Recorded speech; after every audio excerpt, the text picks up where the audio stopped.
Pemirsa, terima kasih Pin masih bersama kami. Berita selanjutnya Mahabarakan. Satpol Air Polresta Banjarmasin menggelar bakti kesehatan donor darah di Mako Satpol Air Polresta Banjarmasin, Jalan Barito Hilir, Banjarmasin Barat, jelang tengah hari Rabu 22 November 2023. Kegiatan dalam rangka memperingati hari ulang tahun Polairut ke-73 tahun 2023 ini pun mendapat antusiasme nang jua turut mendonorkan darahnya.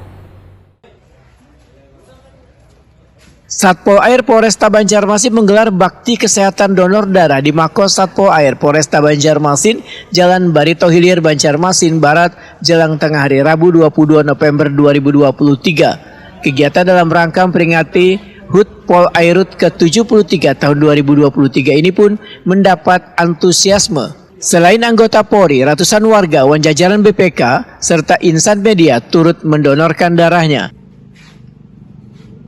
Kepala Satuan Polairut Polresta Banjarmasin, AKP Dading Kalbu Adi, Waitakuni Prima TV memedahkan, tujuan dari kegiatan donor darah ini adalah untuk saling berbagi dengan warga yang lagi membutuhkan darah di rumah sakit wilayah Banjarmasin.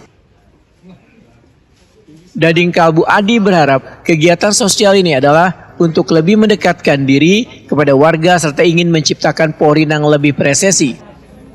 Jadi untuk hari ini rekan-rekan kita akan mengadakan kegiatan dalam rangka HUT Polair ya, yang ke-73. Satpol Air Polresta Banjarmasin mengadakan kegiatan bakti kesehatan yaitu berupa donor darah di Mako Satpol Air Polresta Banjarmasin. Untuk targetnya apakah anggota aja atau ada warga juga? Oh ya, baik, untuk targetnya kami mengundang instansi samping, yaitu dari rekan-rekan BPK, dari rekan-rekan wartawan sendiri, dari anggota Bea Cukai, dan mungkin dari sekitar di pelabuhan, sekitar Mako kami. Mungkin tujuannya apa dan untuk aksi bakti kesehatan ini sendiri? Ya, jadi tujuannya yang pertama tentunya kita berbagi ya, berbagi berupa donor darah. Yang kedua, kita ingin mendekatkan diri ke masyarakat dalam rangka HUT Polair yang ke-73 ini. Ya.